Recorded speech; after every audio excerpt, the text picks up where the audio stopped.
Waalaikumsalam warahmatullahi wabarakatuh.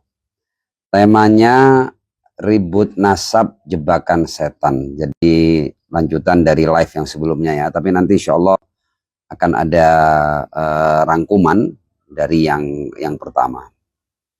Waalaikumsalam.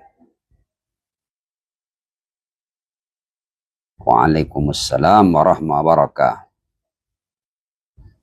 Waalaikumsalam Mas Arif. Lokasi ini di Kabupaten Pasuruan, Jawa Timur. Hari ini bicara ribut nasab jebakan setan. Apa tidak muncul ya? Tema padahal sudah saya tulis tadi. Malaysia, ahlan wa sahlan, Masya Allah, Masya Allah. Balikpapan, ahlan wa sahlan.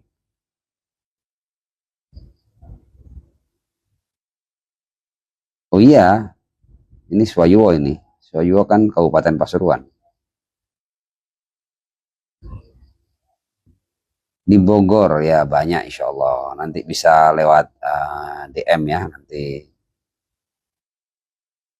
bisa ketemu dengan orang-orang yang Anda bisa belajar tentang madhab Syiah.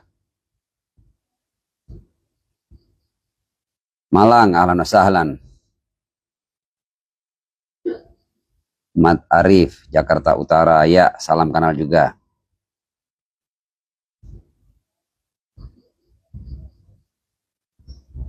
Ya insya Allah ya, ini alhamdulillah sudah sekitar 100 yang ke Malang. Besok insya Allah ke Malang. Waalaikumsalam warahmatullahi wabarakatuh. Mursyid tarekat, oh ada mursyid, ada di mazhab Syiah. Para mursyid juga ada, sama dengan di Ahlus Sunnah. Habib Muhammad tempel ya, kebetulan kenal, alhamdulillah.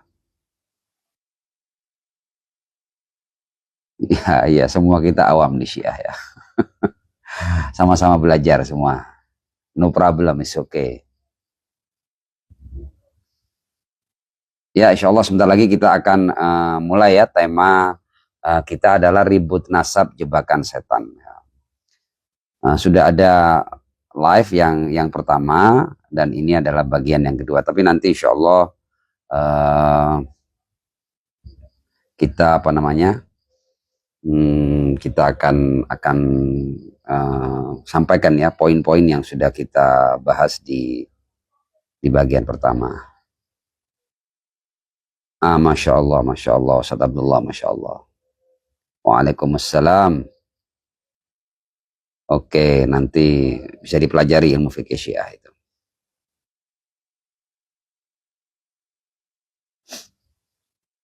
Ya, insya Allah pelan-pelan kita akan mulai ya.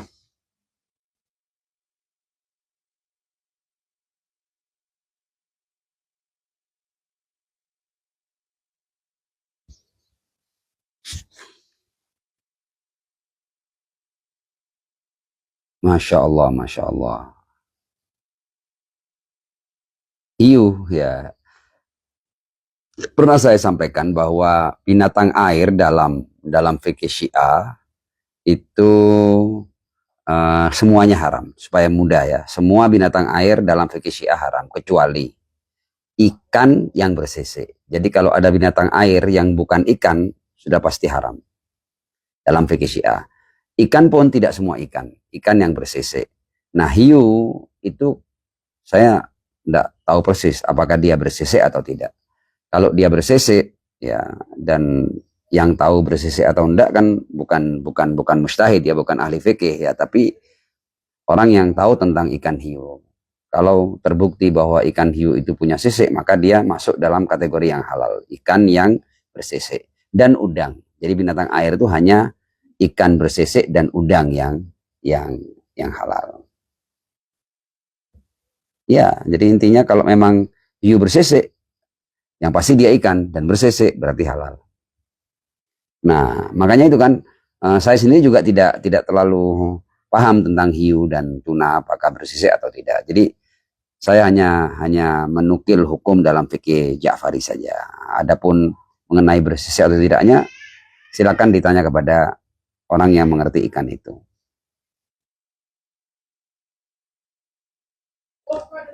Nah, lobster itu kan kalau tidak salah ada ada yang dari keluarga udang, ada yang dari keluarga kepiting. Kalau yang dari keluarga udang tidak apa-apa. Kalau yang dari keluarga kepiting tidak boleh.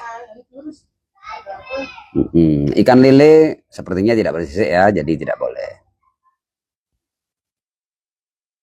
Ya,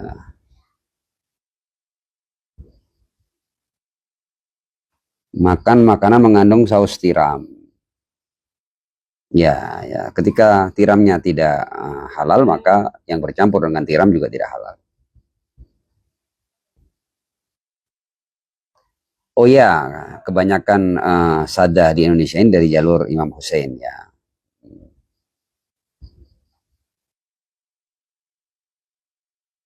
Dumai, Sumatera, Masya Allah. Tongkol kayaknya bersisik ya.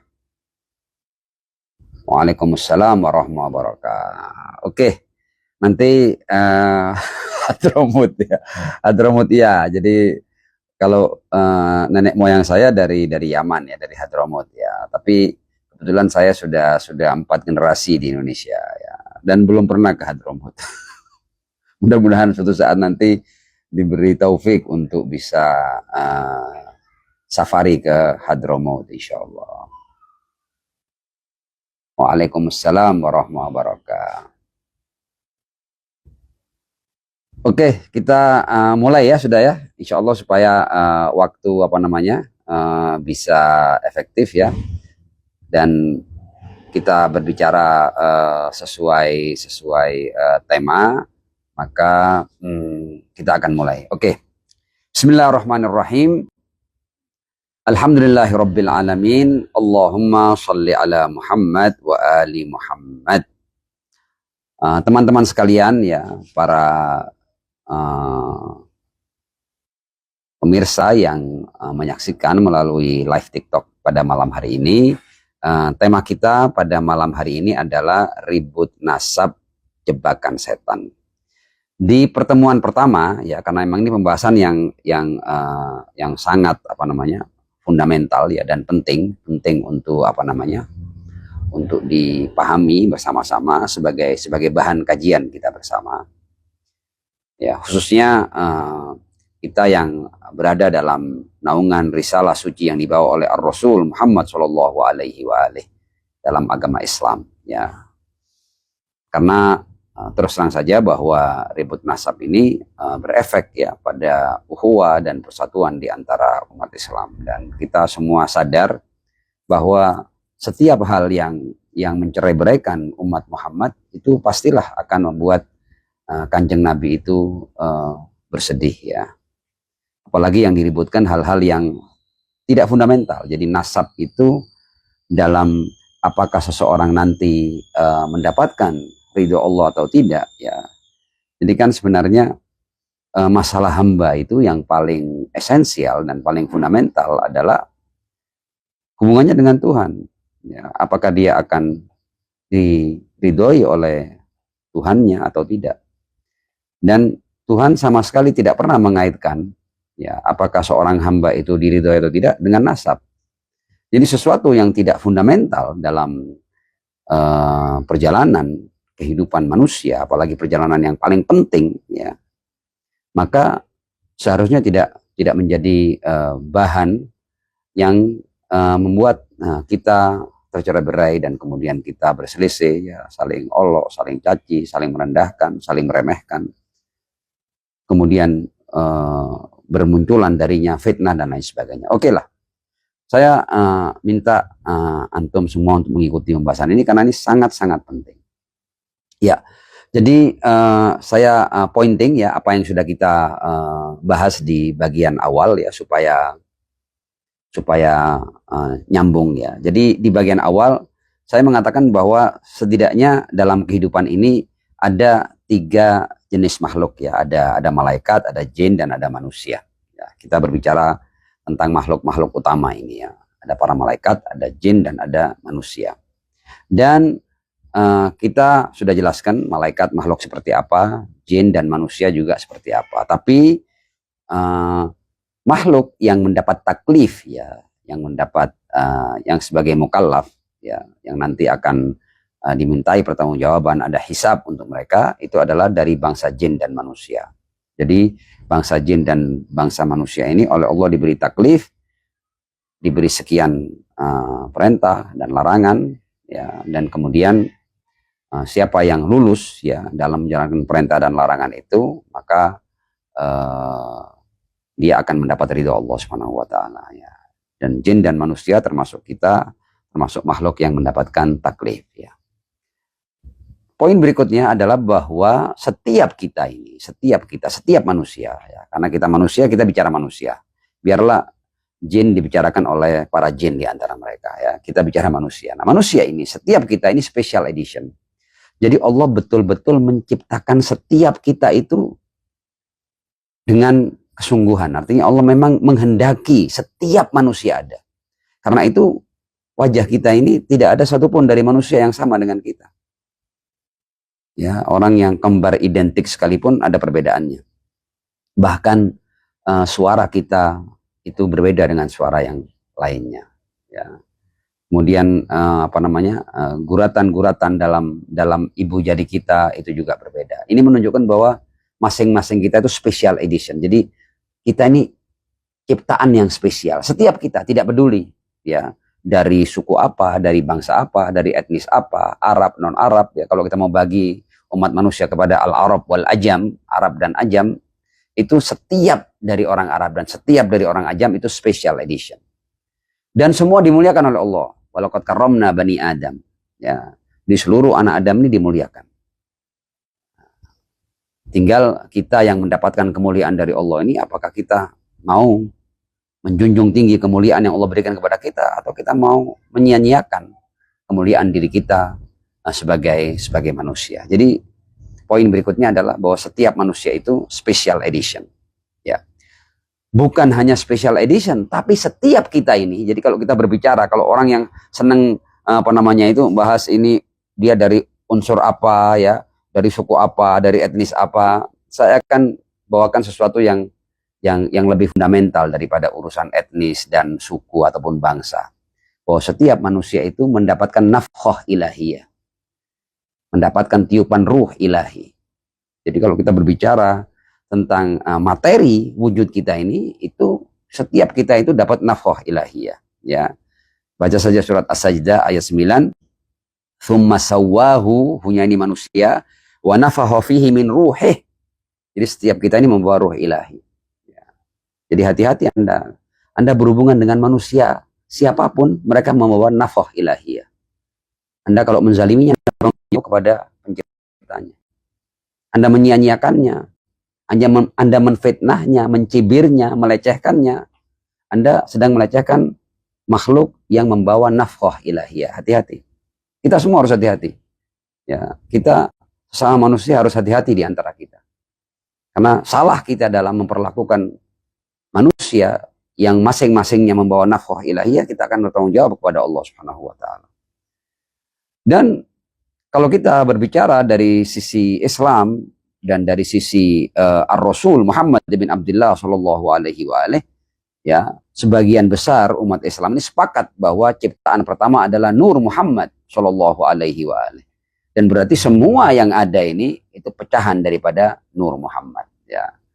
Jadi kalau kita mau berbicara tentang keterikatan seseorang dengan Rasulullah mamanya kan, nasab ini kan, dzurriyyah ini kan, orang mau berbicara tentang keterikatannya dengan Rasulullah. Pertama, setiap manusia itu bukan hanya terikat dengan Rasulullah. Setiap manusia itu membawa nafkhah ilahiyah. Lebih dari Rasulullah. Setiap manusia. Tapi juga setiap manusia itu merupakan pecahan dari Nur Muhammad. Ya. Mereka yang punya keyakinan ya, atau meyakini tentang Nur Muhammad dan bahwa Nur Muhammad sebagai ciptaan pertama, berarti setiap kita ini membawa Nur Muhammad ya, baik dzurriyyahnya langsung atau yang bukan. Jadi semua kita ini membawa Nur Muhammad ya. Bahkan setiap sel daripada keberadaan ini semuanya itu adalah pecahan dari Nur Muhammad. Ya, setiap butir tanah itu ada Nur Muhammad di situ. Ini bagi mereka yang punya pembahasan-pembahasan irfan ataupun sufi atau tentang ma'rifah-ma'rifah yang mendalam, ya, bahwa ciptaan pertama adalah Nur Muhammad. Jadi yang membawa Nur Muhammad, tidak usah saling melecehkan, tidak usah saling menganggap Anda paling hebat atau paling mulia, jangan, ya, baik dari kalangan zuriyah ataupun bukan. Oke. Poin berikutnya, ini pembahasan-pembahasan yang sudah kita bahas di kesempatan sebelumnya, ya. Bagi mereka yang ingin menyimaknya secara detail, bisa dibuka di YouTube Al-Qurba, ya. Al-Qurba TV itu ada YouTube-nya, nanti juga dengan judul yang sama, Ribut Nasab Jebakan Setan bagian yang pertama. Ini saya pointing saja.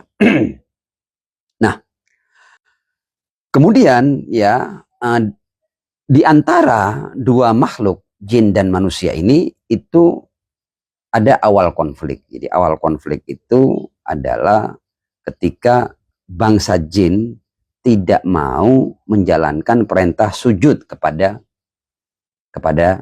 bangsa manusia yang waktu itu diwakili oleh Adam alaihissalam. Tidak mau sujud kepada Adam. Dan menariknya, alasan tidak mau sujudnya jin, ya, iblis pada saat itu, ya, salah seorang dari bangsa jin namanya iblis, ya. Kalau kita baca Al-Quran, iblis itu dikatakan di Al-Quran, yang saya baca ini Al-Quran, kana minal jinni fafasaqa an amri rabbih, ya, dari bangsa jin, kemudian fafasaqa. Nah, kalau kita lihat fafasaqa berarti sebelumnya dia ato'ah, ya, dia minal muti'in, tapi ketika diminta untuk sujud kepada Adam alaihissalam, fafasaqa an amri rabbih, dia tidak mau patuh kepada Allah untuk sujud kepada Adam. Dan kalau kita mau melihat apa alasan alasan iblis, ya, tidak mau sujud kepada Adam, di Al-Quran dikatakan iblis bermain unsur, ya, bermain, ini darah saya seakan-akan saya darah biru, saya tidak mungkin tunduk kepada darah putih atau darah merah. Jadi iblis juga bermain unsur, bermain materi, wujudnya, dan itu yang membuat iblis itu terjungkal, ya, dan terusir, ya, dan mendapatkan laknat dari Allah Subhanahu wa Ta'ala, terkutuk akhirnya iblis itu. Ya, jadi iblis mengatakan di Al-Qur'an, ya, surat Al-A'raf ayat 12, ketika Allah bertanya, qala ma mana'aka alla tasjuda id amartuk, apa yang mencegahmu wahai iblis untuk tidak mau tunduk, tidak mau sujud kepada Adam? Dia berkata, ana khairun minhu. Loh, Anda lebih baik, itu apa ukurannya? Dalam Al-Quran dikatakan, iblis berkata, qala ana khairun minhu, aku lebih baik daripada Adam.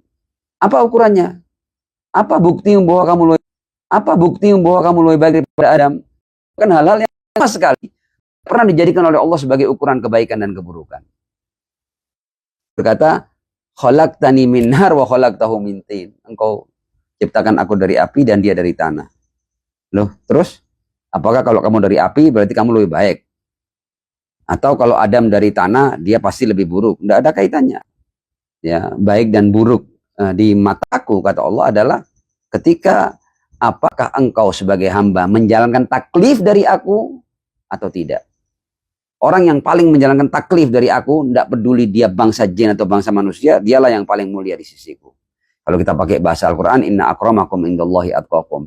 Jadi unsurmu tidak berperan dalam apakah kamu lebih baik atau lebih rendah. Tidak ada kaitannya itu. Ya.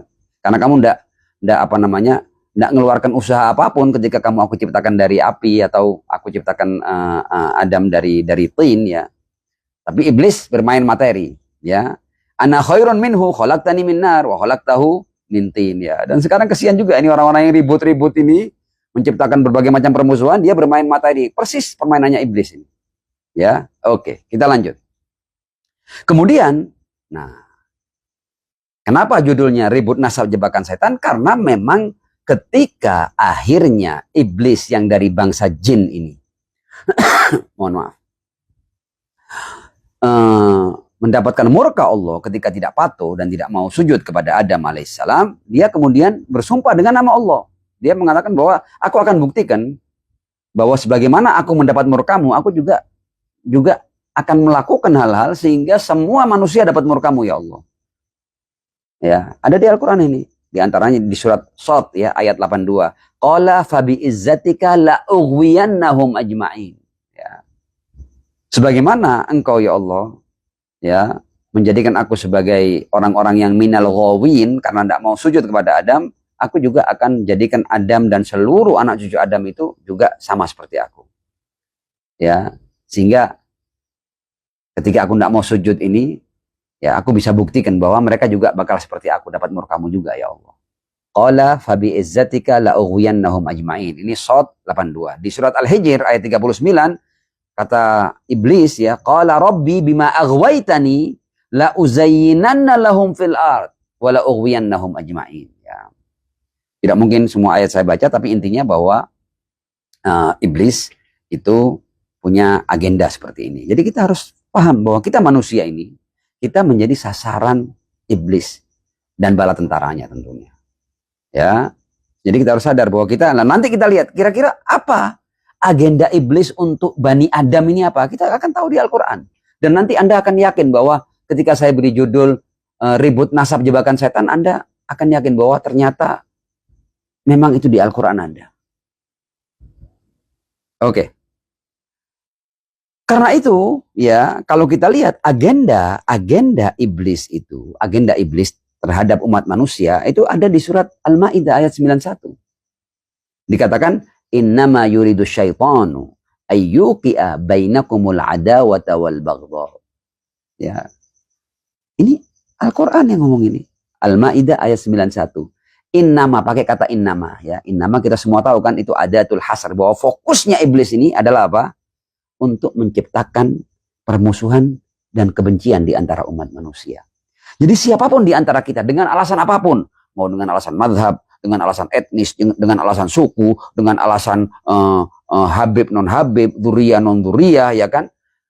Kalau kita dengannya menciptakan permusuhan dan kebencian, maka kita tidak sadar kita sedang menjalankan agenda iblis. Kita jadi kaki tangan iblis. Jadi kita dijebak sama setan ini. Ya, ini Al-Quran ini. Jangan nanti ada kemudian yang mengatakan, oh ini Habibnya mulai apa namanya itu, mulai panik. Enggak. Saya kalau seandainya enggak Habib, enggak apa-apa. No problem at all. Ya, ini bukan berarti saya tidak menghargai ya ketika akhirnya saya mendapatkan fadilah, katakanlah menjadi dzurriyyah. Enggak, tapi itu bukan hal utama. Yang bisa membuat saya dapat ridho Allah bukan karena saya dzurriyyah, bukan. Ya, tapi apakah saya bertakwa, saya taat, saya jalankan taklif atau enggak? Jadi tidak ada basa-basi ini. Ya. Tidak ada basa-basi. Ya. Bahwa orang itu diterima atau enggak takwanya. Kalau Anda Habib, Anda jauh dari akhlak Rasulullah, Anda bisa dapat hukuman 2 kali. Hati-hati. Jadi Habib juga enggak enak. Artinya jadi Tuhan itu tanggung jawab kita, itu semakin banyak nikmat dari Allah, tanggung jawabnya semakin besar. Ya. Oke, tapi kita belum masuk ke bagian ini. Kita sadar dulu bahwa setan itu kerjanya di Al-Quran ya. Innama yuridu syaitan. Al-Maidah 91. Ayyuqi'a bainakumul adawata wal baghdha. Loh, memang kita ini umat manusia, semua umat manusia ini. Ya. Kita ini disasar oleh setan untuk agar kita saling bermusuhan dan saling membenci. Berarti kalau kita memainkan hal-hal yang menciptakan permusuhan dan kebencian di antara umat manusia, kita sadar tidak sadar kita sedang menjalankan agenda setan. Kita sedang menjalankan kita menjadi kaki tangan setan secara tidak sadar. Ya, maka itu kita harus stop. Anda kalau tidak stop, kematian setiap saat bisa terjadi. Dan Anda kalau tidak stop, ya, kita semua ini, kalau tidak stop, ya, dan kita ikut menciptakan permusuhan dan kebencian di antara umat manusia, apalagi di antara umat Muhammad Shallallahu Alaihi Wasallam, berarti kita ini mati dalam rangka menjalankan agenda setan. Sudah jelas. Ya, pertanggungjawaban kita akan berat di hadapan Allah Subhanahu Wa Taala. Oke, kita lanjut. Ya.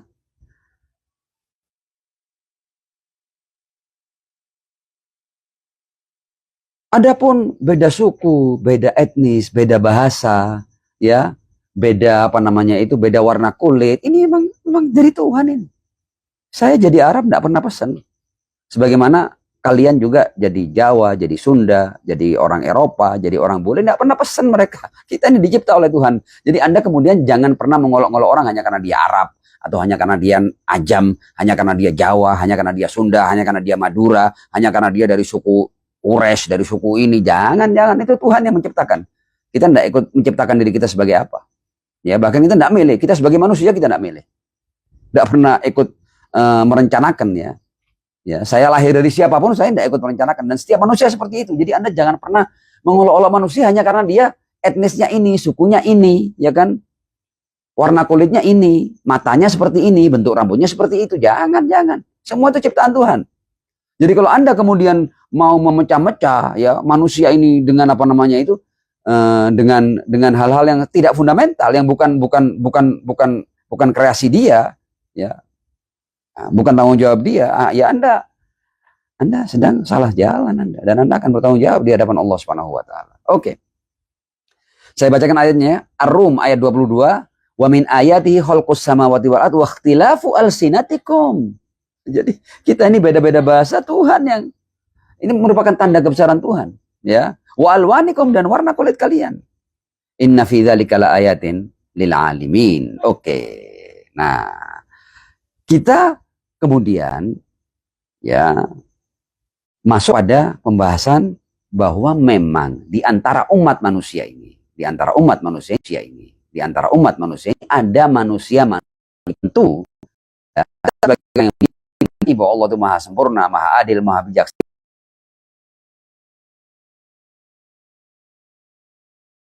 Ada milihmu tidak ngasal. Allah milih apa namanya itu Ibrahim tidak ngasal. Allah milih Ishak, Yakub tidak ngasal.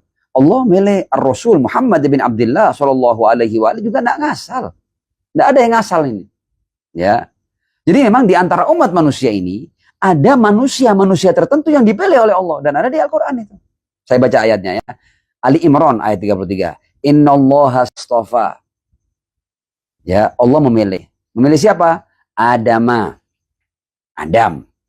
ya, wa Nuhan, dan Nuh. Dan milih siapa? Wa ala Ibrahim, dan keluarga Ibrahim. Apakah semua? Ya, nanti nanti ada apa namanya? Ada keterangannya wa ala Ibrahim, tapi memang keluarga Ibrahim dipilih karena memang banyak manusia-manusia terpilih dari keluarga Ibrahim. Wa ala Imran, dan keluarga Imran, alal alamin, atas seluruh umat manusia. Jadi pencipta keberadaan ini dan pencipta dunia, pencipta manusia, pencipta jin ini, yaitu Allah Subhanahu wa taala, menyatakan di Al-Quran, di kitab yang one and only dan mukjizat ini, yang tidak ada, yang sampai sekarang ini tidak ada orang yang bisa membuat yang seperti Al-Quran. Ini kitab yang the only book yang tidak tertandingi.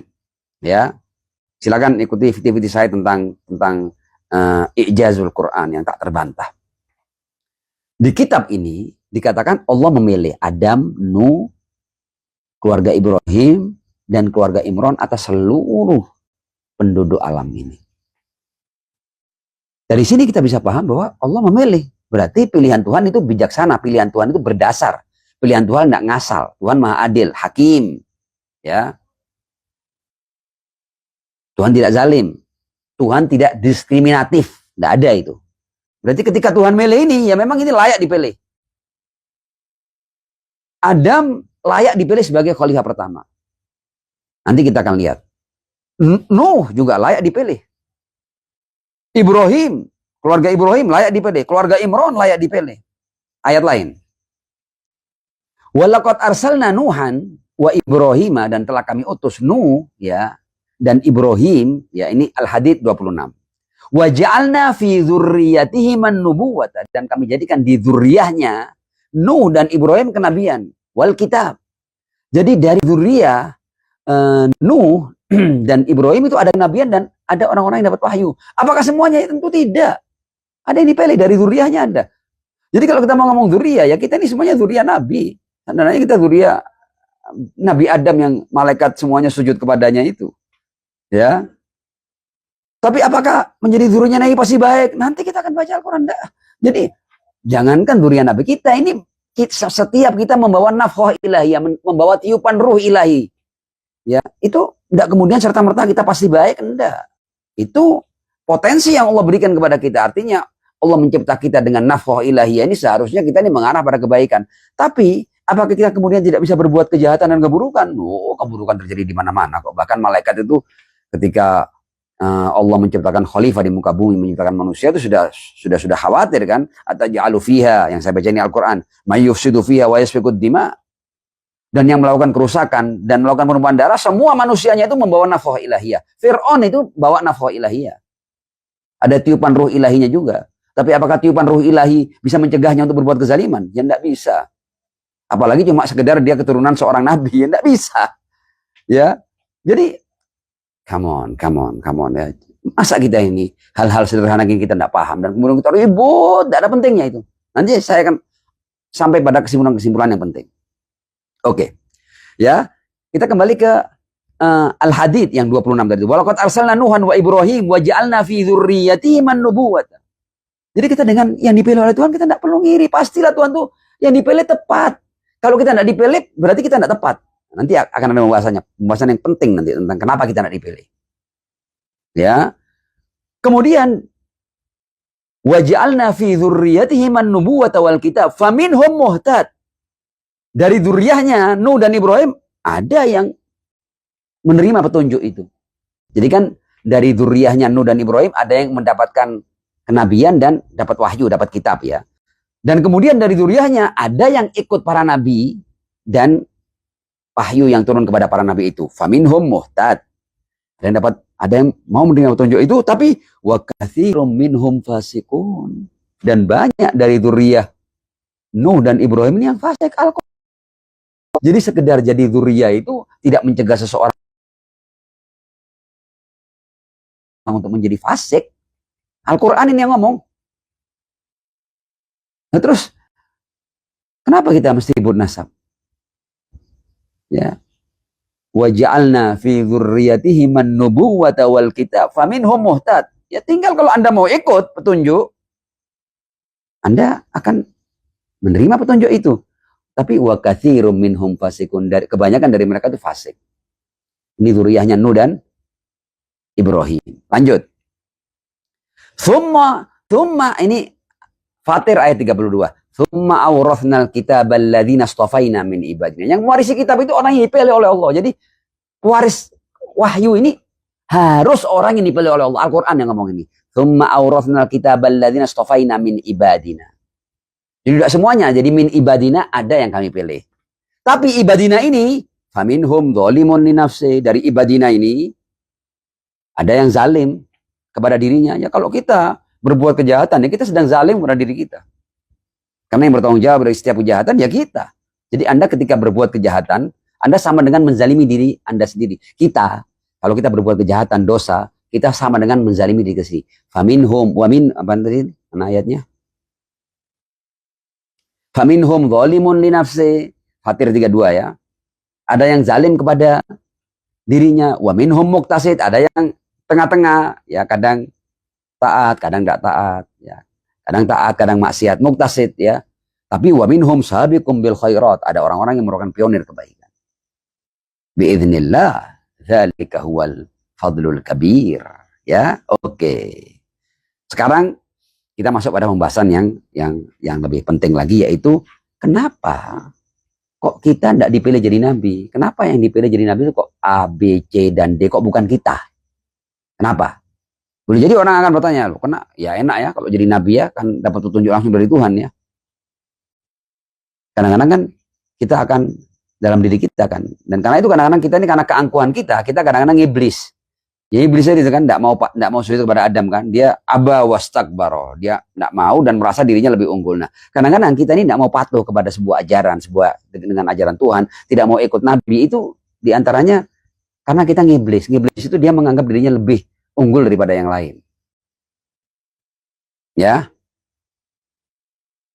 Nah, pembahasannya sekarang. Pembahasannya akan saya ambil dari sebuah doa, ya, doa yang dibaca oleh para pengikut Ahlul Bait, disebut dengan doa An-Nudbah. Ini doa yang luar biasa, doa yang sangat fasih dalam sisi bahasanya dan bercerita tentang roadmap kehidupan manusia dari awal hingga akhir. Allahu Akbar. Ya, tapi ini bukan sebagai dogma, ya, karena semua yang ada di sini berdasar pada Al-Quran. Ya, doa ini hanya kita pinjam narasinya, karena narasinya luar biasa. Jadi pertanyaan yang hendak kita bahas di bagian berikut ini adalah mengapa kok bukan kita yang jadi nabi, yang dipilih kok bukan kita? Kok Adam, kok Nuh, kok Ibrahim, kok Yakub, kok Ishak, kok Ismail, kok Yusuf, kok kita enggak? Ya, kenapa? Kita lihat. Ternyata kan tadi kan sudah kita sepakati bersama kan bahwa Tuhan ini maha adil, maha sempurna. Tidak mungkin Tuhan itu diskriminatif, tidak adil, kemudian ngasal milihnya. Enggak. Tuhan itu tidak pernah melakukan hal yang sia-sia dan yang tidak berdasar, tidak pernah. Kita aja manusia biasa, kalau kita ngasal aja buruk kok. Apalagi zat yang maha sempurna kalau ngasal ya pasti tidak mungkin lah. Kalau kita yang terbatas ini kita tidak boleh ngasal, apalagi yang tak terbatas tidak boleh ngasal. Dan tidak mungkin Tuhan ngasal. Ya. Jadi apa alasannya? Alasannya adalah karena mereka itu adalah orang-orang yang lulus atau lolos kualifikasi. Baru mereka, ya kayak contoh kita ini nggak bisa kan, saya mau mau ikut lomba F1 itu. Anda harus berjenjang dulu. Anda itu nggak bisa langsung F1. Ya, bahkan di antara pembalap-pembalap yang bisa ikut, yang berpotensi ikut F1, itu dia harus ikut kualifikasi dulu. Baru lolos Anda. Ya. Untuk urusan kenapa kok bukan kita yang dipilih sebagai para nabi? Karena memang kita tidak lulus kualifikasi. Jadi cerita tentang orang-orang yang dipilih oleh Tuhan itu, yang ada di surat-surat yang saya baca tadi, tidak perlu saya ulang, itu ceritanya di dalam doa ini dikatakan, Allahumma lakal hamdu ala ma jarabi qada'uka fi awliya'ik. Nah, orang-orang yang dipilih sebagai aulia ini, ya, aulia ini para nabi, para rasul, ya, orang-orang yang dipilih oleh Allah itu. Kenapa? Karena alladzina stakhlastahum li nafsika wa dinik, orang-orang yang engkau murnikan untuk dirimu, Tuhan ya maksudnya, dan agamamu. Jadi harus ada orang yang siap totalitas kepada Allah dan siap memurnikan dirinya, menghilangkan dirinya untuk lebur dalam risalah yang dibawa oleh Allah Subhanahu wa taala. Dan boleh jadi kita semua di awal kita juga mendapatkan tawaran yang sama, tapi kita tidak lulus kualifikasi. Ya, kita di Al-Quran baca ketika Tuhan tanya, alastu birabbikum qalu bala syahidna. Yang saya baca ini Al-Quran. Ya, kita semua mengatakan, bukankah aku Tuhan kalian? Qalu bala syahidna. Kita semua mengatakan bala syahidna. Ya, tapi apakah kemudian ketika kita ngomong bala syahidna itu, kemudian kita sepenuhnya patuh kepada Tuhan? Apakah ketika kita bersaksi bahwa tiada Tuhan selain Allah, iya engkau Tuhan kami, apakah kemudian kita patuh sepenuhnya kepadanya? Ternyata kan tidak kan. Saya ini ya, ketika jujur membaca diri saya tidak sepenuhnya patuh kepada Tuhan. Kadang-kadang tergoda nafsu, kadang-kadang bermaksiat. Ya. Berarti syahidna kita ini, kita iya bersaksi tapi kita tidak konsekuen. Ya. Tapi ada hamba-hamba Allah yang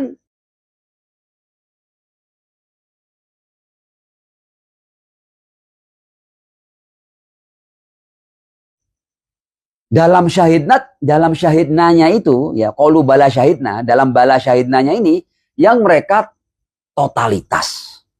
Dari sinilah kemudian Allah menentukan siapa yang paling mulia. Siapa yang bisa menjadi nabi? Siapa yang bisa, ya, kita ini kalau mau memberikan sebuah tugas kepada orang, kita harus tahu dulu nih, kita pilih ini. Ya, kita enggak usah jauh-jauh aja. Ini pabrik-pabrik aja ketika mau nerima karyawan ada personalianya. Dites. Ya, mentalnya, kejiwaannya, ya, attitude-nya, etikanya. Ya, untuk kemudian bisa enggak dia terima sebagai sebagai pegawai. Itu untuk pegawai ya harus ada tesnya, ya harus lulus kualifikasi untuk kemudian dia bisa diterima sebagai pegawai. Apalagi sebagai pegawai Tuhan, ya pastilah, ada ada ada ada syarat-syaratnya. Nah di doa ini dikatakan orang-orang yang mau dimurnikan oleh Allah untuk dirinya. Jadi orang ini orang-orang yang tidak tulus kepada Tuhan. Alladzina stakhlastahum li nafsika wa dinik, ya, untuk Tuhan. Jadi mereka berbuat hanya untuk Allah dan tunduk patuh total kepada agama Allah. Jadi apapun perintah Allah sam'an wa ta'ah, apapun larangan Allah dia tinggalkan. Dan dia sudah mukhlis dalam hal itu. Ya, saya baca. Allahumma lakal hamdu ala ma jara bihi qada'uka fi awliyaika alladzina istakhlastahum li nafsika wa dinik. Ya. Kemudian Allah mengatakan, idh ikhtarta lahum jazila ma indaka minan na'imil muqim alladzi la zawala lahu walad mihlal. Tidak perlu saya terjemahkan satu persatu ya. Intinya, kalau kamu konsekuen sebagai hamba dan mau patuh total kepadaku, ya, maka kamu akan mendapatkan imbalan yang abadi. Imbalan yang tidak ada tarahnya. Bagaimana? Ba'da an syaratta alaihimuz zuhda fi darajati hadhihi dunya ad-daniyah wa zukhrufiha wa zibrijiha. Tapi syaratnya kamu tidak boleh tertipu dan terpaut dengan dunia dalam berbagai macam tingkatannya. Gemerlapnya, lakserinya, kemewahannya, kenikmatan-kenikmatannya, hal-hal yang menggiurkan di dunia ini, kamu harus siap untuk tidak terpaut dengan semua itu. Ba'da an syaratta alaihimuz zuhda fi darajati hadhihi dunya ad-daniyah wa zukhrufiha wa zibrijiha, ya, tidak silau dengan perak, emas, permata, tambang dan seterusnya. Boleh jadi kita ketika qalu bala syahidna kita juga ngomong iya, ya. Tapi kan Tuhan tahu kan, iyanya kita ini iya beneran apa cuma iya saja tapi kemudian kita langgar. Yang pasti kita ketika melihat diri kita ini, ya kecuali kalau di antara kita ada yang mengaku dirinya suci, ya pada umumnya kita melanggar, pada umumnya kita tidak selalu di jalan yang ketaatan.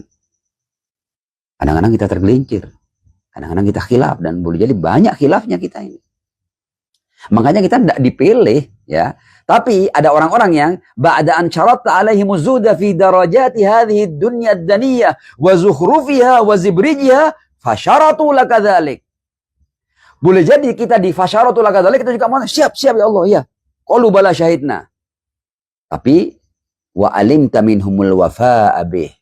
Ada orang-orang yang kau tahu bahwa siapa orang-orang yang paling setia dengan janjinya, dengan sumpahnya, dengan kesaksiannya. Wa alimta minhumul wafa'a bih faqabiltahum, baru yang diterima oleh Allah. Ya, wa qarrabtahum, ini yang didekatkan, ya otomatis lah.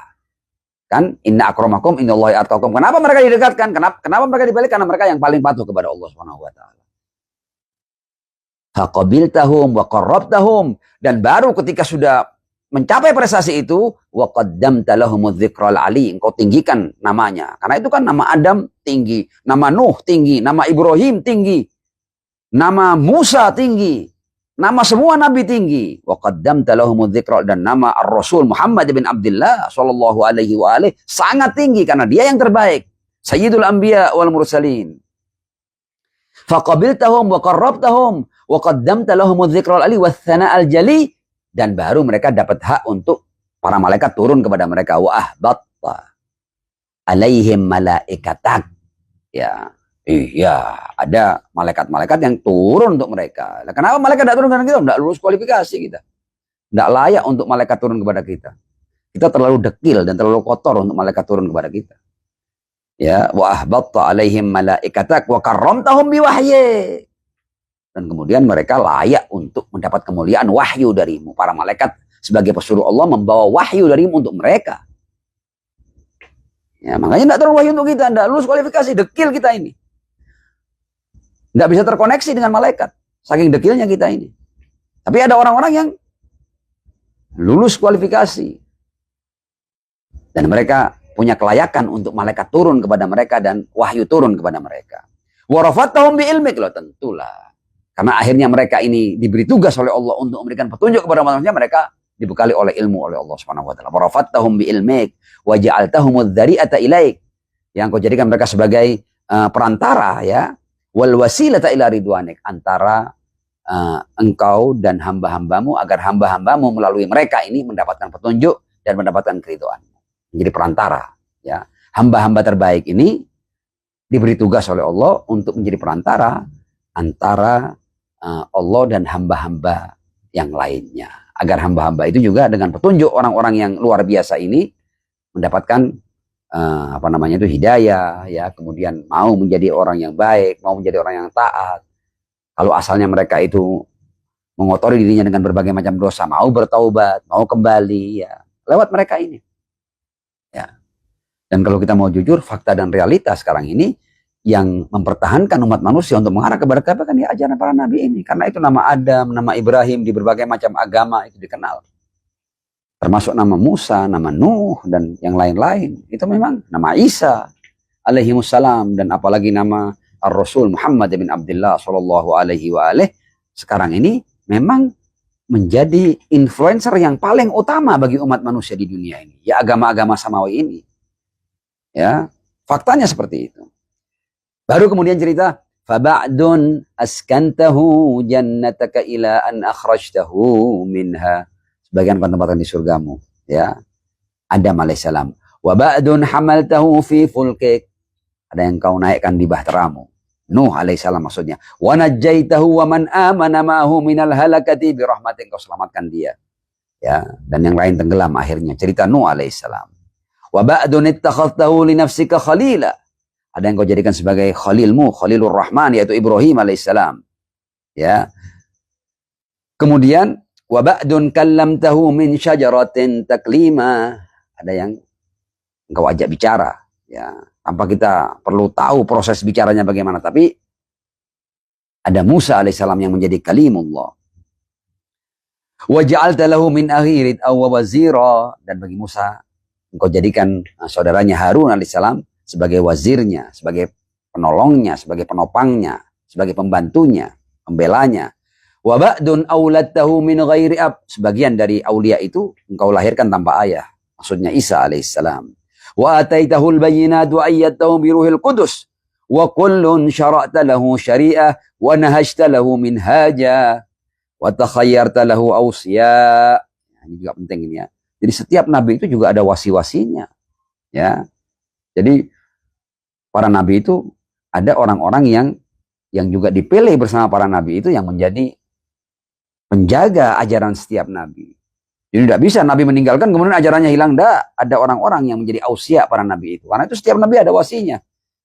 Nah, kalau Musa ada wasinya, kemudian Isa ada wasinya, Ibrahim ada ausianya, masa Muhammad bin Abdullah sallallahu alaihi wa sallam tidak ada wasinya? Ini pembahasan lain, tapi setiap nabi itu ada wasinya. Wa takhayyarta lahu awsiya'a mustahfidhan. Untuk apa wasi itu? Mustahfidhan ba'da mustahfid min muddatin ila muddah iqamatan lidinik, untuk menegakkan agamamu, ya. Wa hujjatan ala ibadik, sebagai hujjah, sebagai rujukan kebenaran. Nah, sekarang ini kita ambil contoh, ya. Umat Muhammad setelah ditinggal Rasulullah, hujjahnya siapa? Come on. Kalau tidak ada, ya berarti tidak ada hujjah berarti. Anda mau katakan Al-Quran hujjah, Al-Quran hujjah. Tapi harus ada manusia yang menjadi rujukan kebenaran tentang Al-Quran. Karena kalau diserahkan kepada ulama biasa, setiap ulama punya penafsirannya sendiri. Dan kalau perbedaan pendapat ini mau merujuk ke siapa? Umat Muhammad ini loh sekarang ini. Deadlock enggak sekarang ini? Ya. Kita ini dalam hampir semua masalah agama kita berselisih. Para ulama berselisih dalam hampir setiap masalah agama. Kepada siapa kita merujuk? Siapa rujukan kebenaran? Nah, kalau kita tidak kenal siapa wasinya Rasulullah, berarti agama ini pasca ditinggal Rasulullah tidak punya rujukan kebenaran. Deadlock agama ini berarti. Ya. Wa takhayyarta lahu awsiya'a mustahfidhan ba'da mustahfid min muddatin ila muddah iqamatan lidinik wa hujjatan ala ibadik wa li alla yazulal haqqu amma qarrih, agar kebenaran tidak bergeser dari tempatnya. Ya. Nah, kalau kita ngomong bertuhan, beragama, tapi kemudian kita tidak punya rujukan kebenaran atas agama ini, ya berarti kebenaran bergeser dari tempatnya. Oke, ya. Jadi supaya pembahasan kita tidak terlalu panjang lebar, intinya bahwa orang-orang yang dipilih itu karena orang-orang itu punya kelayakan, memang lulus kualifikasi, dan mereka sudah memenuhi ya janji setia mereka bahwa mereka tidak akan tergoda oleh dunia dan hanya akan tulus ikhlas untuk Allah Subhanahu wa taala dan untuk risalah yang mereka terima dari Allah Subhanahu wa taala. Dari rangkaian para nabi dan para wasinya itu, kemudian ila anintahaita bil amri ila habibika wa najibika Muhammadin sallallahu alaihi wa alihi.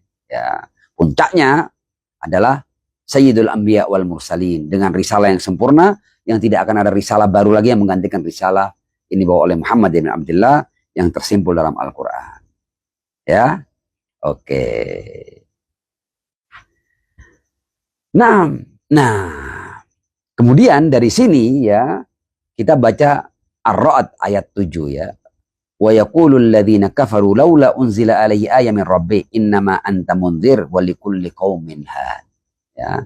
Ar-Ra'd mengatakan bahwa pada setiap kaum itu harus ada pemberi petunjuk yang ditunjuk oleh Allah Subhanahu wa taala. Wa likulli qaumin had. Innama anta mundzirun, engkau Muhammad mundzir, wa likulli qaumin had. Dan pada setiap kaum harus ada pemberi petunjuknya. Ya.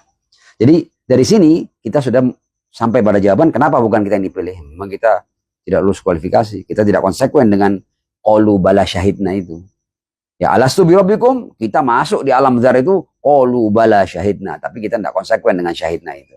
Nah, orang-orang yang konsekuen itu orang-orang yang dipilih oleh Allah. Ada yang menjadi nabi, ada yang menjadi rasul, ya, sesuai dengan sejauh apa mereka konsekuen dengan janjinya. Ada skala prioritas, ya, dan dalam rangkaian para aulia ini yang paling mulia adalah Sayyidul Anbiya wal Mursalin Muhammad bin Abdullah sallallahu alaihi wa alihi. Oke. Kita akan lanjut sedikit ya. Kita masuk ke bagian berikutnya. Dan tema kita masih tetap pada ribut nasab jebakan setan. Jadi esensi ya kebertuhanan, kita ini kan manusia bertuhan kan. Jadi esensi dan substansi kebertuhanan itu adalah kepatuhan. Jadi urusannya bukan Anda itu etnisnya apa, warna kulitnya apa, matanya warnanya apa. Ya, dari keturunan siapa itu sama sekali bukan esensi kebertuhanan. Esensi dan substansi kebertuhanan adalah kepatuhan. Bahkan para nabi itu menjadi nabi dipilih itu karena kepatuhan mereka. Nah, kalau mereka dipilih karena kepatuhan, kemudian kita mau mengais kemuliaan dengan nasab, ya kita keluar dari agama ini kita. Ya. Jadi kemuliaan itu bahkan para nabi itu menjadi nabi karena kepatuhannya. Karena ketakwaannya. Para nabi itu jadi nabi dipilih itu seperti yang saya baca tadi ya, tidak perlu saya ulang ya. Silakan nanti ketika sudah saya upload di YouTube dilihat kembali kira-kira kenapa mereka lulus kualifikasi. Dan lucu kan kalau para nabinya itu menjadi manusia-manusia terpilih itu karena kepatuhannya, karena ketakwaannya, karena kesetiaannya pada janji penghambaannya. Nah, masa ada orang yang meraih kemuliaan dengan nasabnya? Ya enggak begitu. Oke. Jadi esensi kebertuhanan adalah kepatuhan kepada Allah Subhanahu wa taala. Jadi dan tidak ada kaitannya dengan materi atau bahan kita. Kita diciptakan dari apa? Jangan kayak iblis. Iblis mengatakan, "Loh, kamu suruh tunduk kepada Adam, loh, aku dari api." Tidak ada hubungannya. Ya, jadi jangan main materi. Darahku biru loh ya. Darahku dari Bani Fulan loh ya. Loh, tidak ada hubungannya itu. Ya. Jadi esensi kebertuhanan adalah kepatuhan, bukan materi, bukan bahan penciptaan, bukan bahasa, bukan warna kulit, bukan gender. Karenanya di Al-Quran, laki-laki dan wanita sama-sama punya peluang yang sama untuk menjadi yang paling dekat dengan Allah Subhanahu wa taala. Enggak kemudian laki lebih punya peluang untuk dekat dengan Allah, enggak, sama. Min dzakarin wa untha, sama, baca Al-Quran. Bukan nasab, ya, bukan keturunan, dan bukan hubungan darah, bukan suku, bukan kabilah, bukan bangsa, bukan etnis, bukan bahasa dan seterusnya. Karena semua kita hamba Allah dan setiap kita membawa nafkhah ilahiyah. Esensi kebertuhanan dan agama adalah kepatuhan. Dan kepatuhan itu tidak ada kaitannya dengan yang lain-lain. Termasuk yang sudah saya sebutkan tadi itu. Kalau mau ngomong anak Nabi, loh, kita ini jangankan kita ini semua hamba Tuhan. Ada predikat yang lebih mulia daripada kita sekedar keturunan Nabi. Kita ini semuanya hamba Tuhan. Itu lebih mulia daripada kita keturunan Nabi siapapun. Kita hamba Tuhan lebih mulia itu. Ya. Dan kalau Nabi, semua kita ini keturunan Nabi, semua kita Bani Adam. Nah, ini kemudian ada pembahasan yang penting ini. Ya. Setelah itu, ya setelah kita memahami esensi kebertuhanan adalah penghambaan ya dan kepatuhan, kita akan memahami bahwa masalah nasab, masalah keturunan, ini ternyata orang bermain, saya turunannya Nabi Fulan, saya turunannya Nabi ini, ternyata kalau kita mau kembali ke Al-Quran, nanti ini kita lihatkan ya, bahwa masalah nasab dan keturunan justru inilah yang dipakai oleh iblis ya untuk mencerai-beraikan umat para nabi alaihi wassalam. Allahu Akbar. Kita akan bawakan apa namanya itu bukti-buktinya nanti. Oke. Sekarang kita masuk kepada ini kan ribut nasab ini kan orang bicara Habib non Habib Zuriyah kan kaitannya dengan Rasulullah kan, dengan figur Rasul Muhammad Shallallahu Alaihi Wasallam. Sekarang kita akan bahas ini siapa sebenarnya Muhammad bin Abdullah Shallallahu Alaihi Wasallam. Siapa sih dia ini? Kita mau lihat. Dan definisinya bukan dari karangan kita, bukan dari kita para ulama, bukan dari Al-Quran. Kita mau lihat Muhammad ini substansinya apa? Esensinya Muhammad ini apa? Shallallahu Alaihi Wasallam.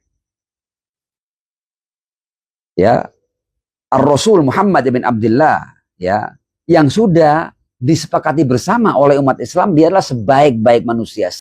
Bukan hanya sebaik-baik manusia, Sayyidul Khalqi Ajma'in, Sayyidul Kaunain Wathaqalain, Sayyidul Anbiya wal Mursalin, sepakat semua itu. Dalam hal ini tidak ada Sunnah, tidak ada Syiah.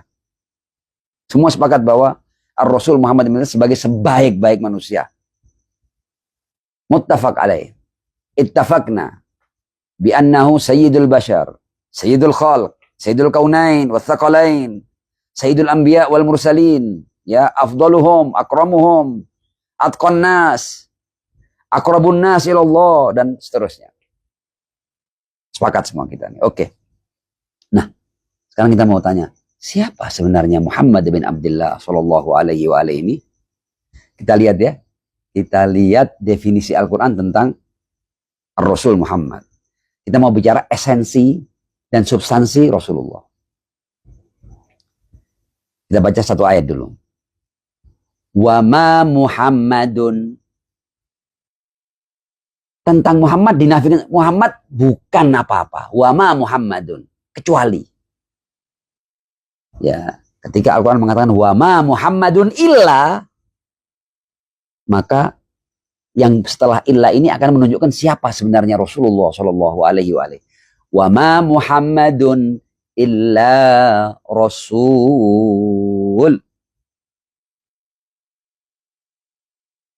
Jadi kalau Anda mau paham definisi siapa Muhammad yang adalah, dia adalah Rasul, utusan Tuhan, konektor, ya, penghubung antara kita dengan Tuhan. Itu. Loh. Jadi Anda ketika ngomong Muhammad, loh, Muhammad ini Anda jangan lihat dia siapa, Anda.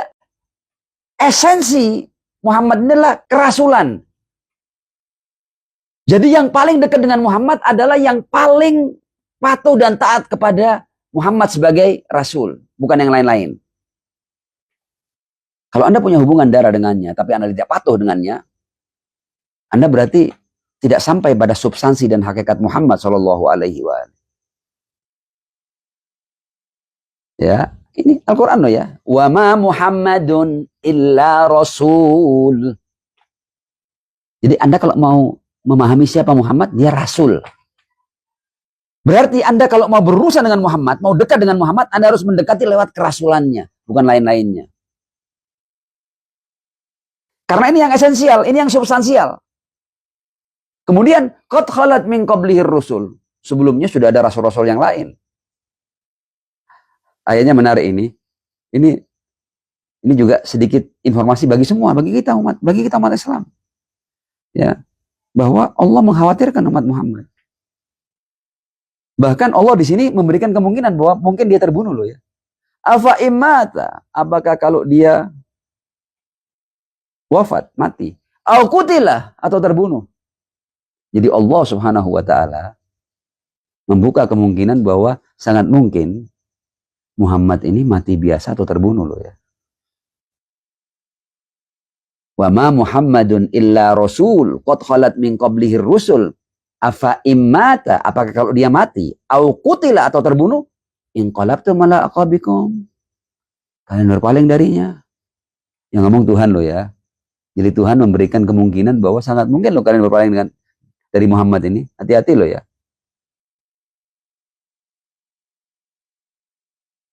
Apakah kalau dia mati atau dia terbunuh kalian berpaling? Hati-hati. Tapi ini bukan yang kita bahas. Yang kita bahas adalah bahwa definisi dan esensi Muhammad. Muhammad bukan siapa-siapa kecuali Rasul. Jadi yang terpenting dari Ar-Rasul Muhammad adalah kerasulannya. Dan kalau orang mau mengikat diri dengan substansi Muhammad ibn Abdullah adalah mengikat dengan kerasulannya. Dan Rasul dia bawa risalah. Ya Anda harus mengikat diri dengan risalah. Semakin Anda mengikat diri dengan risalah Muhammad, Anda semakin dekat dengan Muhammad Sallallahu Alaihi Wasallam. Bukan yang lain-lain. Oke, kita lanjut. Ayat lain. Muhammadun. Siapa Muhammad? Lagi-lagi Rasulullah. Anda kalau mau tahu, dia Rasulullah. Ya. Baru kemudian ada keterangan walladzina ma'ahu asyidda 'alal kufar ruhama'u bainahum. Nah, ini juga sudah cambukan buat kita umat Muhammad. Kok bisa Anda merasa terikat dengan Muhammad sallallahu alaihi Muhammad yang Rasul ini ya, Muhammadun Rasulullah walladzina ma'ahu, cirinya orang-orang yang bersama Muhammad bin Abdullah sallallahu alaihi wa alihi asyidda 'alal kufar, tegas kepada orang-orang yang ingkar pada kebenaran, kufar, ruhama bainahum, dan saling mengasihi di antara umat Muhammad. Ya, sekarang kita ini loh yang ribut nasab ini, apakah kita bukan umat Muhammad? Kenapa kalian tidak saling mengasihi? Kenapa kalian tidak saling menghormati? Jangan-jangan kita bukan pengikut Muhammad. Karena definisi pengikut Muhammad adalah ruhama bainahum. Jadi hati-hati loh ya. Kalau kita ini salah dalam bersikap, kita keluar daripada umat Muhammad. Karena cirinya di Al-Quran, Muhammadun Rasulullah walladzina ma'ahu asyidda 'alal kufar ruhama'u bainahum. Jadi kalau ada umat Muhammad berperang, berarti imma dua-duanya bukan umat Muhammad, imma ada sekelompok yang zalim kepada yang lain. Tidak mungkin semuanya baik. Tidak mungkin. Karena ruhama bainahum. Ini sudah definisi. Ini rumusan di Al-Quran. Dengan mudah Anda akan paham kebenaran sudah. Jadi kok ada umat Muhammad kok berperang, tidak mungkin semuanya baik. Semuanya busuk mungkin. Semuanya baik tidak mungkin. Karena Muhammadun Rasulullah walladzina ma'ahu asyidda 'alal kufar ruhama'u bainahum. Sekarang saya spill sedikit.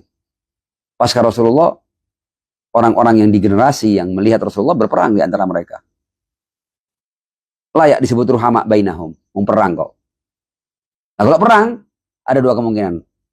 Apakah semua mereka busuk, atau ada yang busuk dan ada yang dizalimi, ada yang zalim dan ada yang dizalimi. Think. Gunakan akal kita berdasar Al-Quran. Bukan hawa nafsu, bukan. Berdasar Al-Quran. Bukan menang-menangan, bukan. Find the haq. Mari kita tunduk pada kebenaran. Karena kita hidup tidak lama. Dan kita bertanggung jawab. Wala takfu ma laisa laka bihi ilm. Inna sam'a wal basar wal fuad. Kullu ulaika kana anhu mas'ula. Kita, setiap sikap kita, dukungan kita. Kalau kita mendukung musuh Allah, kita bertanggung jawab. Dan kalau kita meninggalkan orang-orang Tuhan, kita juga bertanggung jawab di hadapan Allah Subhanahu wa taala. Beware, hati-hati. Untuk kita semua ini. Oke. Ayat yang lain tentang definisi Muhammad sallallahu alaihi wa alihi ya. Makana Allah, kali ini sudah orang yang mau bermain bahwa Muhammad ayah kami, Muhammad datuk kami dinafikan di Al-Quran. Jangan main ini, jangan main ini. Ini bukan berarti Rasulullah tidak punya keturunan, bukan, tapi bukan itu. Bukan itu. Masalah yang substansi tentang Muhammad begitu. Ini di Al-Ahzab ayat 33. Makana Muhammadun aba ahadim min rijalikum. Sebentar ini, memang kalau 1 jam harus. Oke, ini tanda bahwa kita sudah 1 jamnya. Kita lanjut sedikit ya. Insya Allah teman-teman masih tidak lelah ya menyimak ya. Ya, mudah-mudahan tidak lelah ya. Kalau tidak lelah kita lanjut. Oh, semangat masih alhamdulillah ya. Sudah ada yang apa namanya? Sudah ada yang apa namanya? Ada yang memberikan oke, kalau gitu kita akan lanjut ya. Ketika sudah ada yang semangat begini, saya juga ikut semangat.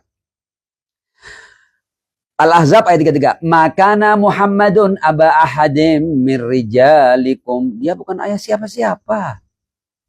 Apakah dia bukan ayah siapa? Belum, dia pasti dia punya anak. Masa Al-Quran mengatakan makana Muhammadun aba ahadim min rijalikum. Dia bukan ayah dari rijal kalian. Apakah dia tidak punya anak? Punya. Anak perempuan punya, anak laki punya, ada Qasim. Walaupun meninggal di saat kecil, ya. Kemudian ada juga Sayyidah Fatimah Az-Zahra, ya. Tapi Al-Quran menafikan urusan dia ayah siapa dinafikan karena bukan itu permasalahannya. Makana Muhammadun aba ahadim min rijalikum. Lah terus apa kalau bukan aba ahadim min rijalikum? Walakin Rasulullah. Kembali ke esensi Muhammad, kerasulan. Tapi dia adalah utusan Tuhan. Jadi Anda kalau mau berhubungan dengan Muhammad, Anda harus melihat sebagai substansinya, esensinya. Dia utusan Tuhan. Jangan dia ayah siapa. Walaupun dia pasti ayah seseorang. Pasti dia punya anak. Sayyidah Fatimah putrinya. Qasim putranya. Tapi Al-Quran menafikan itu. Artinya itu bukan substansial, bukan hal yang esensial. Tapi esensi Muhammad adalah kerasulannya. Makana Muhammadun Al-Quran loh. Makana Muhammadun Al-Quran loh nih.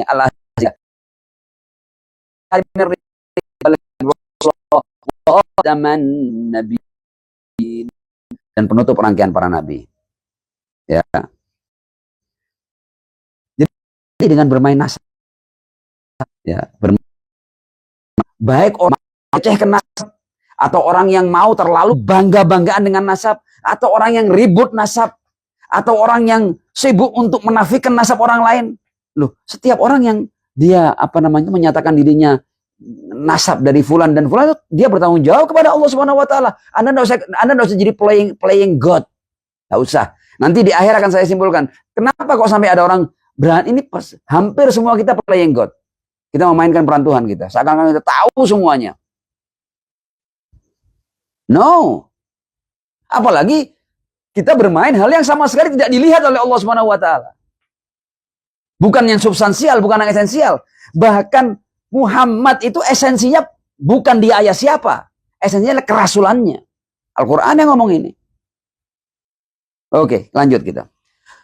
Apakah urusan nasab ini hanya tentang Rasulullah? Enggak. Makanya kan saya katakan tadi. Jadi semua umat beragama ini dipecah belah hanya karena nasab. Siapa yang bermain? Iblis. Sampai-sampai Allah di Al-Quran mengatakan Ibrahim itu bukan Yahudi, bukan Nasrani loh ya. Ali Imran ayat 3. Makana Ibrahimu Yahudiyan wala Nasraniyan.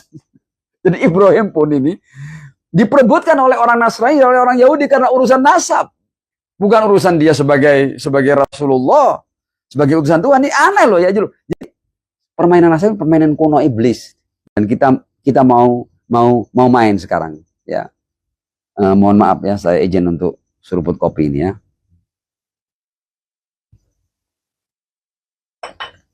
Lihat. Jadi terpecah menjadi Yahudi, menjadi Nasrani itu juga karena nasab.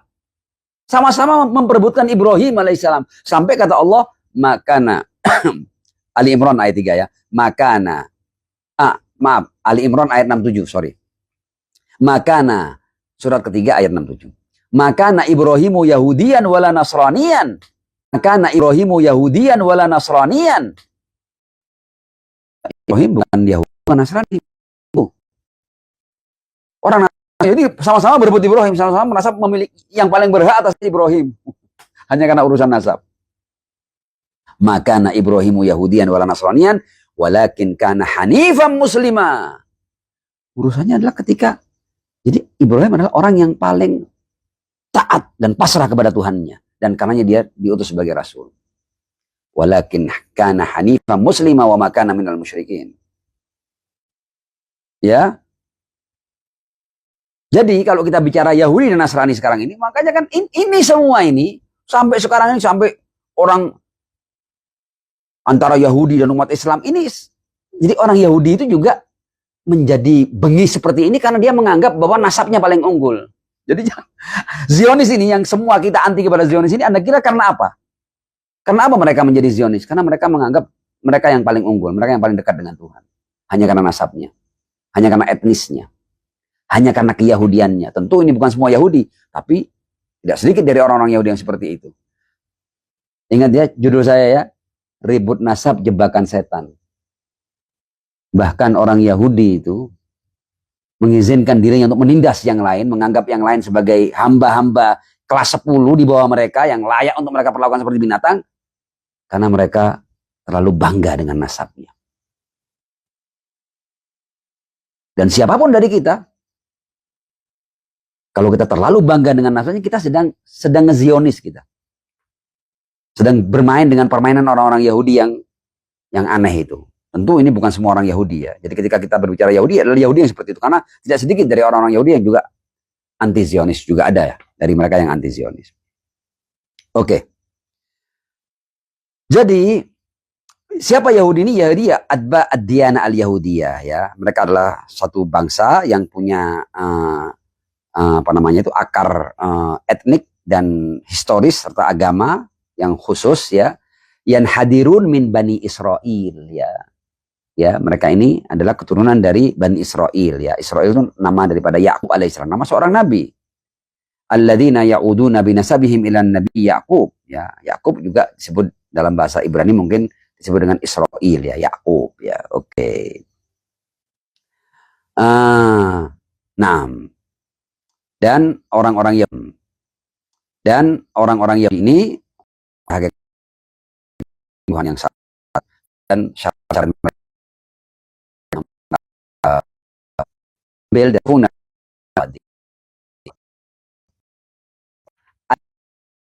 nasihi mengikut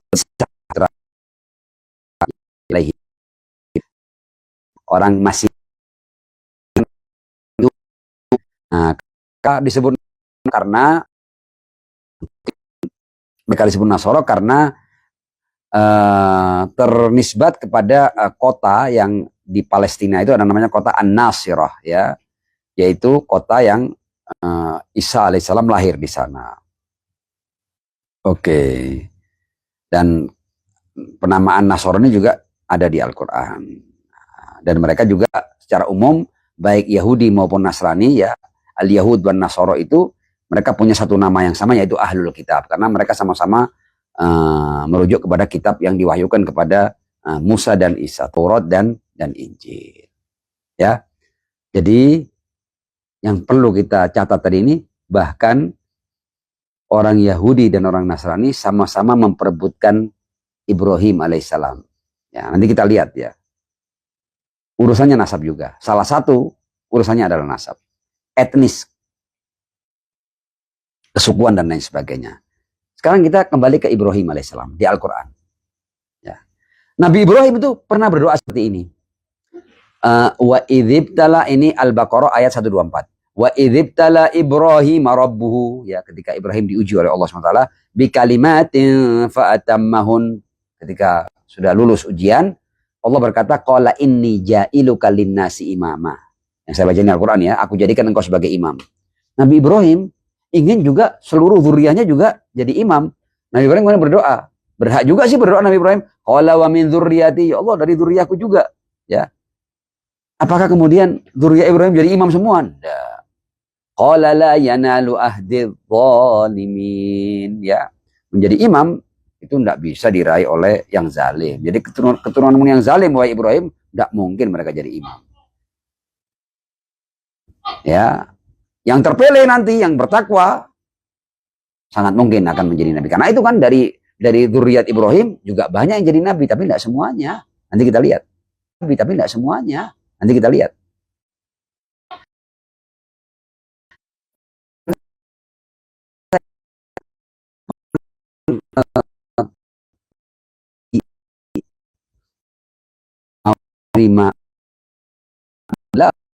nasab.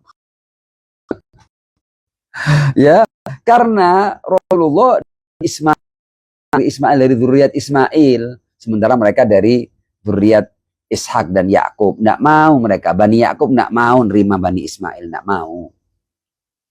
Jadi urusannya nasab juga. Ya, jadi Anda kalau bermain nasab, ya, bahkan Rasulullah itu ditolak oleh ahlul kitab karena dari Bani Ismail dan bukan dari Bani Ishak dan Bani Yakub. Ya, oke. Kita lanjut. Ya, kita lanjut sedikit ya. Jadi Ibrahim ketika menikah dengan Hajar alaihi wassalam itu punya anak Nabi Allah Ismail alaihissalam. Dari Ismail kemudian nanti lahir Nabi kita, Sayyidul Anbiya wal Mursalin Muhammad bin Abdullah sallallahu alaihi wa alihi. Ibrahim ketika menikah dengan Sarah keluar Ishak. Ya, Ishak menikah dengan Rafqah. Dari sini keluar Yakub nanti. Ya, dari Yakub nanti itu akan keluar Musa alaihissalam. Ya. Kemudian Yakub, Yahuda, Dawud, Sulaiman, Imran, Maryam. Jadi sebenarnya kalau kita lihat Isa, Maryam ini ke Imran, Imran ke Sulaiman, Sulaiman ke Dawud, nanti bisa ketemu Ibrahim lagi. Dan kenapa mereka menolak Nasoro dan Yahudi, menolak Muhammad bin Abdullah? Karena bukan dari Bani Ishak dan bukan dari Bani Yakub, tapi dari Bani Ismail. Ya, jadi Rasulullah tidak diterima mereka karena nasab. Sekarang judul saya dari itu, ribut nasab jebakan setan. Dari dulu jebakan setan urusan nasab ini. Nah, terus sekarang kalau begitu, toh semua mereka ini zuriyah Nabi kan? Seandainya ya mereka ini semuanya Bani Ishak, Bani Yakub, ya, Bani Sulaiman, Bani Dawud, Bani Imran, ya kan? Bani Ismail, dan semuanya kembali kepada Ibrahim alaihissalam. Lalu siapa yang paling berhak dengan Ibrahim ini? Dari semua keturunan ini siapa yang paling dekat dengan Ibrahim? Al-Quran menjawabnya. Ya. Dan lagi-lagi nanti Anda akan paham bahwa Allah mengarahkan bukan pada urusan nasab.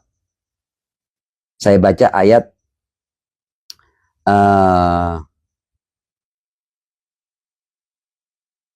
mohon maaf, ya, oke. Ali Imran ayat 68. Semua masalah akan jelas di sini. Semua kan berebut Ibrahim kan? Orang Nasrani berebut Ibrahim, orang Yahudi berebut Ibrahim, umat Muhammad juga berebut Ibrahim. Karena kan dari Bani Ismail kan, Ismail bin Ibrahim kan. Nah, jadi semua ini rebutan Ibrahim tanda kutip. Kemudian sama Allah dikatakan inna aulan nasi. Yang saya baca ini Al-Quran ya. Ali Imran ayat 68. Inna aulan nasi bi Ibrahima. Ya. Lalladzina taba'uhu. Jadi orang yang paling dekat dengan Ibrahim, yang paling layak menyatakan dirinya Ibrahimi itu bukan yang sekedar bernasab lewat Ismail atau lewat Ishak atau lewat Yakub atau lewat siapapun sudah. Tidak. Bukan itu yang paling berhak terhadap Ibrahim. Inna aulan nasi bi Ibrahima lalladzina taba'u, yang benar-benar mengikuti Ibrahim. Ya, wa hadzal nabi walladzina amanu wallahu waliyul mu'minin. Ya, dan Rasulullah ini adalah orang yang paling Ibrahimi karena dia pelanjut risalah Ibrahim alaihissalam. Jadi urusannya ittiba. Inna aulan nasi bi Ibrahima lalladzina taba'uhu. Siapa yang benar-benar mengikuti Ibrahim? Tidak peduli apakah dia dari Bani Ismail kah, dari Bani Ishak kah, dari Bani Yakub kah, tidak peduli. Tapi siapa yang benar-benar mengikuti. Jadi sudah jelas tadi ya. Ini kita sudah akan masuk pada bagian akhir di bagian kedua ya. Insya Allah nanti kita akan akan melanjutkan di bagian ketiga ya. Karena kalau seluruhnya kita bahas pada malam hari ini akan terlalu panjang. Tinggal 3 menit untuk kita kita masuk pada closing ya. Oke. Jadi mengapa orang-orang Yahudi dan Nasrani itu tidak menerima Muhammad? Ya karena Muhammad Shallallahu Alaihi Wasallam dari Bani Ismail, bukan dari Bani Ishak, bukan dari Bani Yakub. Ya, jadi semua bermain nasab dan keturunan. Ya, dan sampai sekarang akhirnya kita masuk dalam jebakan nasab, ya, jebakannya setan ini ya. Nah, nanti kita akan bahas apakah kemudian keturunan Nabi itu akan menjadikan orang imun dari berbuat dosa, dan selanjutnya dan sampai pada kesimpulan yang penting-penting nantinya. Masih ada banyak pembahasan yang penting. Insya Allah kita akan bahas di live yang ketiga insya Allah. Dan insya Allah live ini kalau bisa saya download nanti ya, dan sukses kita akan upload di YouTube Al-Qurba insya Allah. Oke. Wassalamualaikum warahmatullahi wabarakatuh. Kita sekarang bincang-bincang santai dulu ya. Mungkin ada hal-hal lain yang mau ditanyakan, santai-santai, untuk kemudian kita berpisah dan bertemu di live yang berikutnya insya Allah. Oh, sinyal tidak bagus ya, ya Allah, mohon maaf ya. La haula wa la quwata illa billah. Ini padahal sudah dekat dengan wifi ini, padahal sudah. Iyalah, mungkin oke lah, mudah-mudahan. Tapi ya inilah yang kita mampu seperti ini. Sama-sama, Masya Allah, Masya Allah. Alhamdulillah. Cukup setia yang mengikuti ya. Tidak lelah juga ya antum mendengar orang ngoceh kayak gini ya. Mudah-mudahan manfaat insya Allah ya. Sekumpul Martapura, Masya Allah, Masya Allah, Masya Allah. Ya. Syukron atas apresiasinya. Kenapa masyarakat Indonesia jadi ya itulah. Makanya kan saya katakan jebakan setan. Jadi kita kalau mau tahu setan agendanya apa, tadi kan agendanya menciptakan innama yuridu syaiton ayyuqi'a bainakumul adawata wal baghdha. Jadi seluruh Jadi seluruh umat manusia ini sedang digarap oleh iblis dan berantakannya. Dan agenda iblis di Al-Quran dikatakan menciptakan permusuhan dan kebencian di antara umat manusia. Nasab ini salah satunya, dan ini yang cukup mencerai-beraikan umat beragama. Tapi setan menggunakan berbagai macam perbedaan kita untuk kita berperang dan saling benci dan saling memusuhi. Ya. Dan tidak perlu beda agama, tidak perlu beda nasab, tidak perlu beda madhab ya. Setan itu hanya cukup mainkan kamu dari sekolah mana, itu dari sekolah mana. Hanya beda alma mater, setan sudah menciptakan ratusan tawuran antar pelajar. Dan sampai terjadi pembunuhan hanya karena beda sekolahan. Kemudian di antara saudara ya, setan memainkan, menciptakan apa namanya itu, oh sepertinya kamu lebih dicintai oleh ayah kamu yang kamu ndak, akhirnya saling iri, perang antar saudara.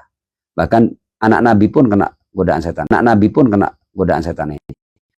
Nah, Yakub mau melenyapkan Yusuf dan sudah dibuang ke, yang nanti akan kita bahas itu di bagian berikutnya. Nggak usah yang aneh-aneh. Beda-beda kecil setan. Kalau kita manusia tidak pandai, setan dengan kemampuannya bisa membuat manusia saling bunuh. Hanya beda tim bola yang didukung. Ini supporter bola ini hanya karena beda klub bola yang didukung, baku hantam, saling bunuh, bahkan saling melukai, saling mencederai. Ya kan? Mazhab Sunnah Syiah, sudah lumayan setan menciptakan permusuhan di antara umat Muhammad ini. Jadi umatnya tidak jadi ruhama bainahum, ya. Jadi apa namanya itu, asyidda bainahum, sesama umat Muhammad saling bengis ya.